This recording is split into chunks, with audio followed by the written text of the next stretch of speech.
জামাই ষষ্ঠী উপলক্ষে আমি তোমাদের এক বোকা জামাইয়ের গল্প শোনাবো। এক ছিল ভোলা, পাশের গ্রামেই ছিল তার শ্বশুর বাড়ি। তার বউ বেশ কয়েক বছর ধরে সে বাপের বাড়িতেই ছিল।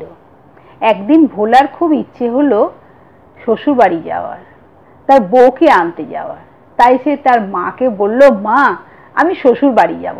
তার মা বলল যে হ্যাঁ যাও তুমি শ্বশুর বাড়ি, কিন্তু দেখবে বড়দের প্রণাম করবে, সন্দেশ মন্দেশ কিনে নিয়ে যাবে, উচ্চ আসনে বসবে, এরকম পরামর্শ তাকে সে দিল। তার মায়ের কথা মতো পরের দিন সে চলল শ্বশুর বাড়ি। সে হাঁটতে হাঁটতেই গেল শ্বশুর বাড়ি।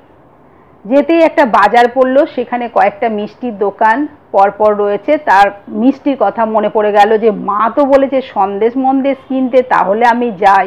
প্রথম দোকানে ঢুকলো। প্রথম দোকানে ঢুকে সে বলল যে একটা প্যাকেটে সন্দেশ আর একটা প্যাকেটে মন্দেশ দাও।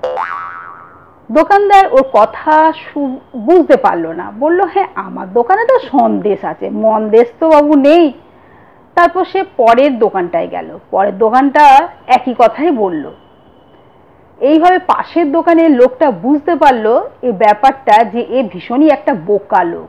সে তাকে ঠকিয়ে দিল, বললো হ্যাঁ আমার দোকানে সন্দেশও আছে মন্দেশও আছে। ঠিক আছে তাহলে তুমি সন্দেশ একটা প্যাকেটে ভরে দাও আর একটা প্যাকেটে মন্দেশ দাও। এই বলে সে বসলো দোকানে। দোকানদার সন্দেশ দিল একটা প্যাকেটে আর একটা প্যাকেটে মন্দেশ দিল। সেই নিয়ে আবার হাঁটা লাগালো। হাঁটতে হাঁটতে ভোলা চিন্তা করছে যে আমি তো সন্দেশ অনেক খেয়েছি, কিন্তু মন্দেশ তো কোনোদিন খাইনি, তাহলে কি একটা মন্দেশ খেয়ে দেখবো।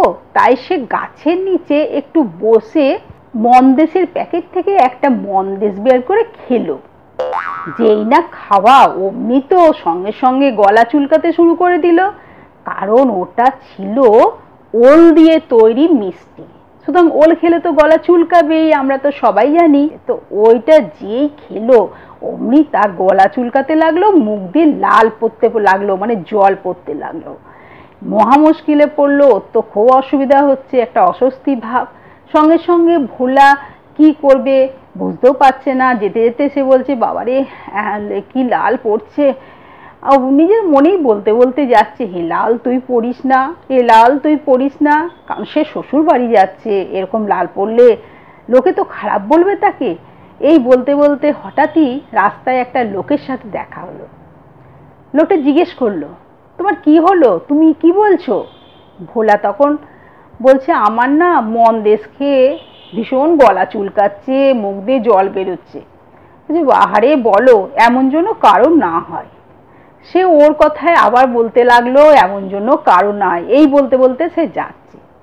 যেতে যেতে রাস্তার ধারে এক রাজকন্যার বিয়ে হচ্ছে, বিশাল ধুমধামে, প্রচুর লোক নিমন্ত্রণ সেখানে খেতে আসছে।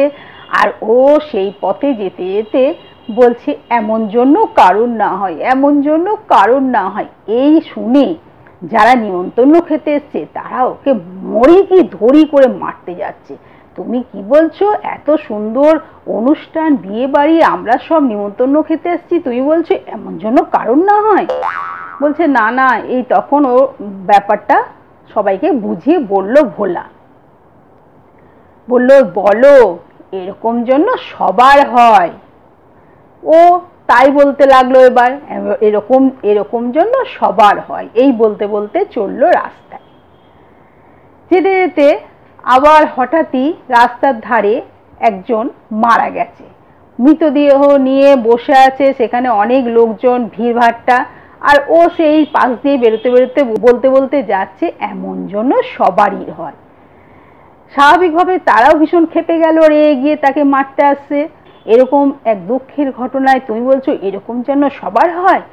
ভোলা তখন আবার ব্যাপারটা বুঝিয়ে বলল। সবাই বুঝতে পারলো, বললো ঠিক আছে তুমি যাও, আর কিচ্ছু বলবে না, চুপচাপ চলে যাবে।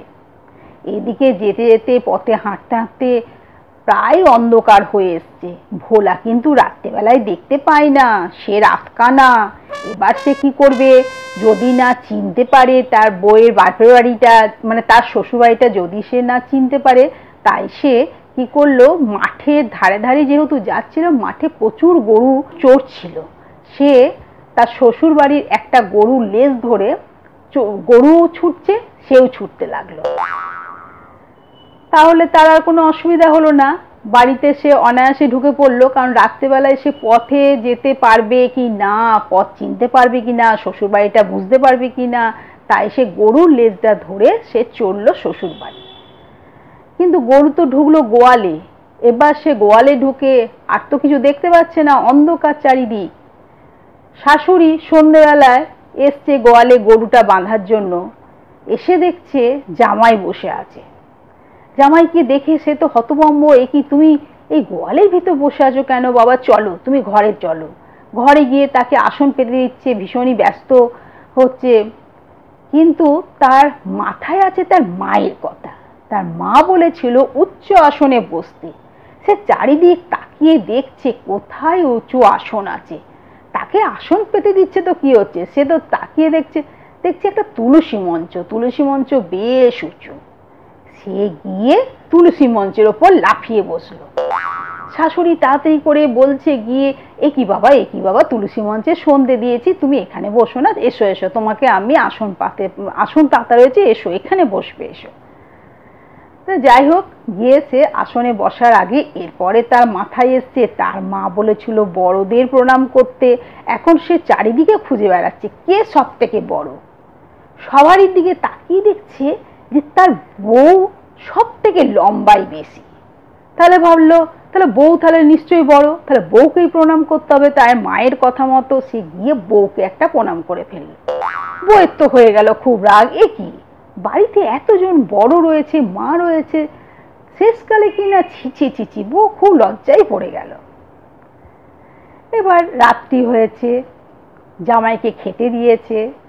জামাইকে খেতে দিয়ে পাশে শাশুড়ি বসেছে। শাশুড়ি ছিল বিধবা, সাদা পোশাক মানে সাদা শাড়ি সে পরতো। এদিকে রাত্রেবেলা তো ভালো করে দেখতে পেত না, ভোলা ভোলা ছিল রাতকানা। খেতে দিয়েছে, খাচ্ছে। খেতে খেতে হঠাৎই ভাবছে সাদা শাড়ি পরে যেহেতু শাশুড়ি বসে আছে, ভাবছে একটা সাদা বিড়াল ওর খাবার খেতে এসছে। যেই বুঝেছে বিড়ালটা ওর পাশে এসছে, ঘাপটি মেরে বসে আছে, ভেবে এক চড় শাশুড়ির গালে। শাশুড়ি তো লজ্জায় চলে গেল, কি আর বলবে, কিচ্ছু তো বলার নেই, শাশুড়ি খুব লজ্জায় পড়ে গেল। যাই হোক, রাত্রিবেলায় এবার শুয়ে পড়েছে। এত খাবার দাবার খেয়েছে, এবার রাত্রি পেয়ে গেছে পায়খানা। ভোলার বাড়িতে তো কোনো পায়খানার ব্যবস্থা ছিল না, সে মাঠে ঘাটে পায়খানা যেত। কিন্তু এই শ্বশুর বাড়িতে ছিল তার একটা পায়খানা।